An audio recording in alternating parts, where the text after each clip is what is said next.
Vamos lá, tem outra pessoa na linha. Quem é? Alô? Alô, professor, meu nome é Roberto, tudo bom, professor? Roberto, tudo bem? Tudo bom. Professor, para eu entender melhor as forças que estão movendo pró e contra a implantação do governo mundial, né? No último programa, o senhor falou que as forças pró-governo mundial, uma delas são os globalistas ocidentais, não é isso? Isso. A segunda força, o senhor falou que era KGB. É o movimento comunista. KGB isso. KGB seria o movimento comunista, né? Está designando, vamos dizer, um conjunto por uma das suas expressões, que é a KGB. Mas é o movimento comunista. E o terceiro é o Islã. É o Islã. Com relação aos movimentos contra a implantação do governo mundial, veja se eu estou correto. Para mim, acho que são 3 obstáculos, né? Um seria os Estados Unidos, né? Não sei se eu estou errado. O nacionalismo americano é um obstáculo. O nacionalismo israelense é outro obstáculo. E o terceiro seria o cristianismo. Pela Europa também são obstáculos. Certo. Acontece que o nacionalismo atuante mesmo, você só vê aqui nos Estados Unidos e em Israel. Nos outros movimentos nacionalistas são minoritários e às vezes estão na mão de maluco, que não entende. Não entende o que está se passando. Certo. Você vê, na França, esse é o Le Pen. Ele tem um movimento nacionalista. Só que é o seguinte, ele é anti-judaico. Então como é que você vai poder fazer uma frente contra o governo mundial se os dois pilares da resistência são americano e judeu? E ele já começa indo contra metade. É maluco, evidentemente.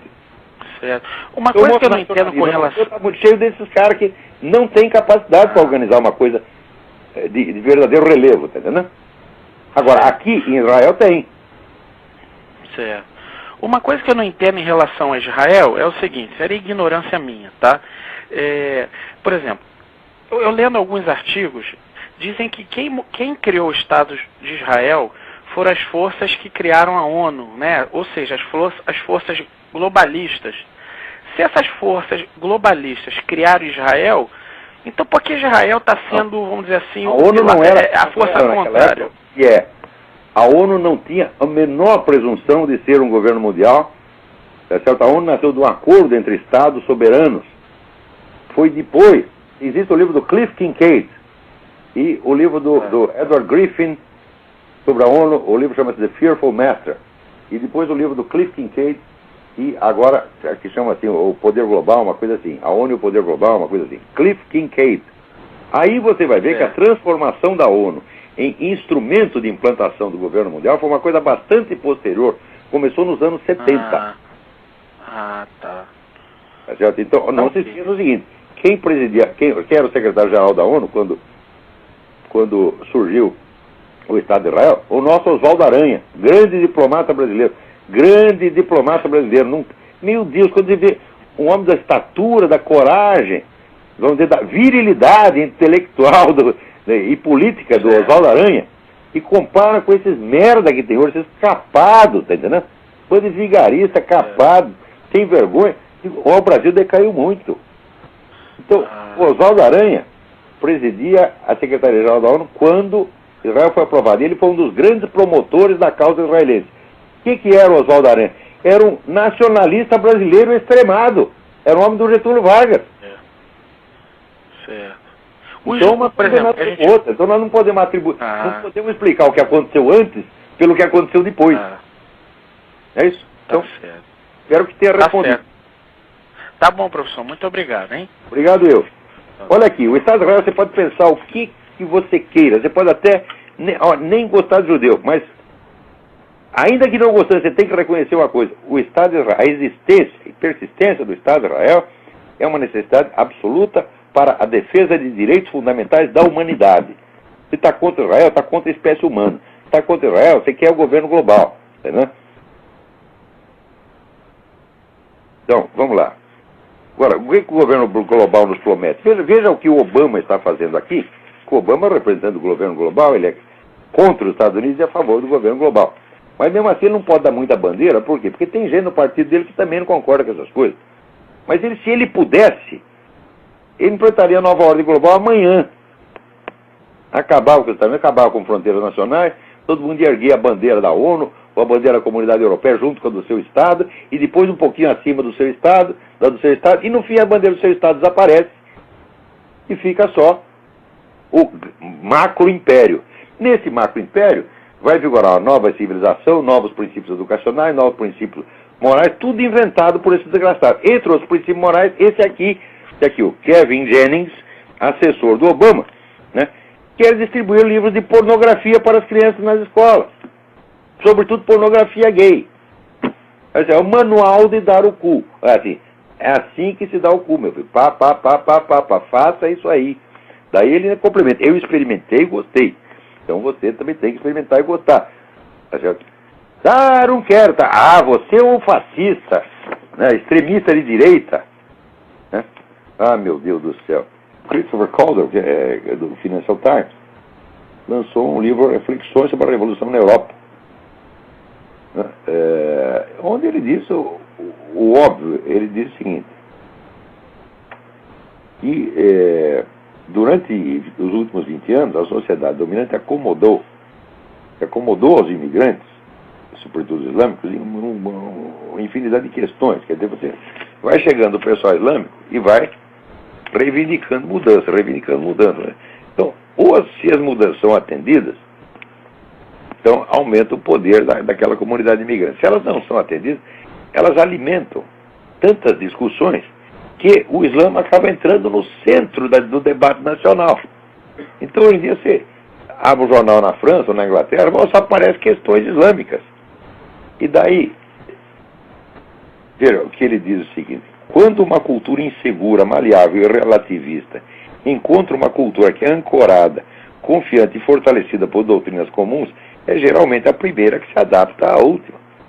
É claro.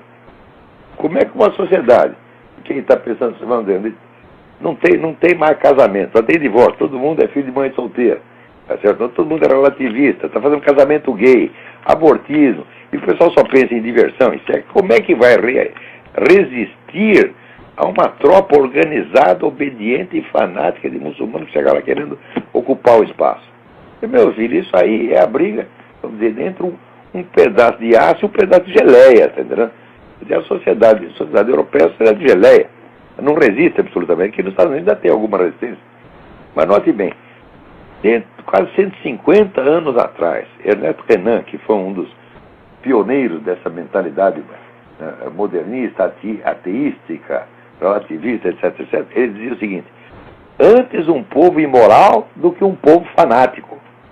Ele só esqueceu de dizer o seguinte: no confronto entre o povo fanático e o povo imoral, quem vai ganhar é o povo fanático. É claro que as duas coisas são muito ruins. É muito ruim a imoralidade, é muito ruim o fanatismo. A coisa é a seguinte: o fanatismo é uma coisa ruim que fortalece o povo, né? E a imoralidade enfraquece. Então isso aí era uma coisa que já era previsível há muito tempo. Agora, quando eu digo para as pessoas, olha, sociedade laica, civilização laica não existe. Civilização é a religião. Se você tira a religião, bom, vem um outro povo que tem religião e vai dominar o primeiro. Isso é a coisa mais óbvia. Sempre foi assim, sempre será assim. Agora, você imagina se, para resistir a essa ocupação islâmica, os caras vão convocar lá o movimento gay, as abortistas, as feministas, né, todo esse beautiful people, cores da causa israelense. O que era o Oswaldo Aranha? Era um nacionalista brasileiro extremado. Era o homem do Getúlio Vargas. Certo. Então, uma coisa é outra. Então, nós não podemos atribuir, não podemos explicar o que aconteceu antes pelo que aconteceu depois. É isso? Então, certo. Espero que tenha respondido. Certo. Tá bom, professor. Muito obrigado, hein? Obrigado eu. Olha aqui, o Estado de Israel, você pode pensar o que você queira. Você pode até nem gostar de judeu, mas ainda que não gostando, você tem que reconhecer uma coisa: o Estado de Israel, a existência e persistência do Estado de Israel é uma necessidade absoluta para a defesa de direitos fundamentais da humanidade. Se está contra Israel, está contra a espécie humana. Se está contra Israel, você quer o governo global. Entendeu? Então, vamos lá. Agora, o que o governo global nos promete? Veja o que o Obama está fazendo aqui. O Obama, representando o governo global, ele é contra os Estados Unidos e a favor do governo global. Mas mesmo assim ele não pode dar muita bandeira, por quê? Porque tem gente no partido dele que também não concorda com essas coisas. Mas ele, se ele pudesse, ele implantaria a nova ordem global amanhã. Acabava com isso também, acabava com fronteiras nacionais, todo mundo ia erguer a bandeira da ONU, ou a bandeira da Comunidade Europeia junto com a do seu Estado.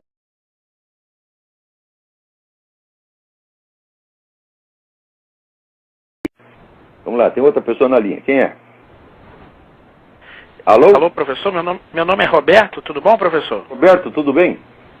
Tudo bom. Professor, para eu entender melhor as forças que estão movendo pró e contra a implantação do governo mundial, né?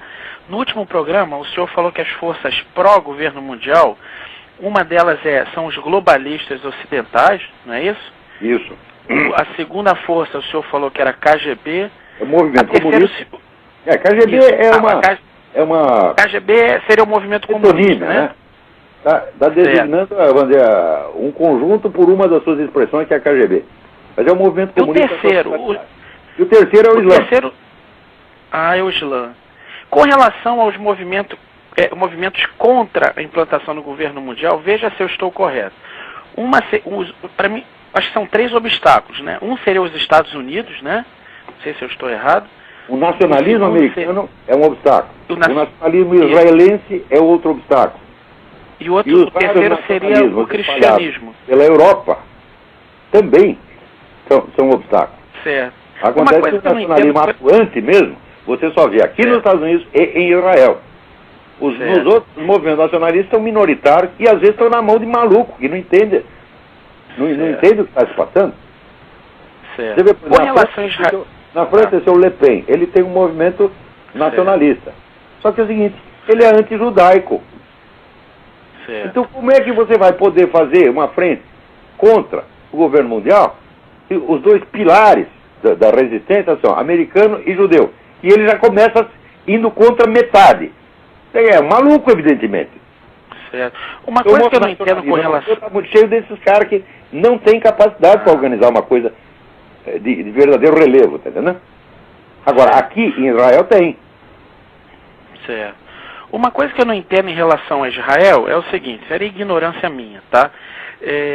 Por exemplo, eu lendo alguns artigos, dizem que quem criou o Estado de Israel foram as forças que criaram a ONU, né? Ou seja, as forças globalistas. Se essas forças globalistas criaram Israel, então por que Israel está sendo, vamos dizer assim, a ONU não era a força contrária? A ONU não tinha a menor presunção de ser um governo mundial. A ONU nasceu de um acordo entre Estados soberanos. Foi depois. Existe o livro do Cliff Kincaid e o livro do Edward Griffin sobre a ONU. O livro chama-se The Fearful Master. E depois o livro do Cliff Kincaid e agora, que chama assim, o Poder Global, uma coisa assim. A ONU e o Poder Global, uma coisa assim. Cliff Kincaid. Aí você vai ver que a transformação da ONU em instrumento de implantação do governo mundial foi uma coisa bastante posterior. Começou nos anos 70. Tá. Tá certo? Então, não se esqueça o seguinte, quem era o secretário-geral da ONU quando surgiu o Estado de Israel? O nosso Oswaldo Aranha, grande diplomata brasileiro. Meu Deus, quando você vê um homem da estatura, da coragem, vamos dizer, da virilidade intelectual e política do Oswaldo Aranha, e compara com esses merda que tem hoje, esses capados, tá entendendo? Bando de vigarista, capado, sem vergonha. O Brasil decaiu muito. Então, o Oswaldo Aranha presidia a Secretaria-Geral da ONU quando Israel foi aprovado. Ele foi um dos grandes promotores, e depois um pouquinho acima do seu Estado, e no fim a bandeira do seu Estado desaparece, e fica só o macro-império. Nesse macro-império, vai vigorar uma nova civilização, novos princípios educacionais, novos princípios morais, tudo inventado por esses desgraçados. Entre os princípios morais, esse aqui, o Kevin Jennings, assessor do Obama, né, quer distribuir livros de pornografia para as crianças nas escolas, sobretudo pornografia gay. É o manual de dar o cu. É assim que se dá o cu, meu filho. Faça isso aí. Daí ele complementa. Eu experimentei e gostei. Então você também tem que experimentar e gostar. Tá certo? Não quero, tá? Você é um fascista, né? Extremista de direita. né? Ah, meu Deus do céu. Christopher Calder, do Financial Times, lançou um livro, Reflexões sobre a Revolução na Europa, né? Onde ele diz o óbvio. Ele diz o seguinte, que durante os últimos 20 anos a sociedade dominante acomodou aos imigrantes, sobretudo os islâmicos, em uma infinidade de questões. Quer dizer, você vai chegando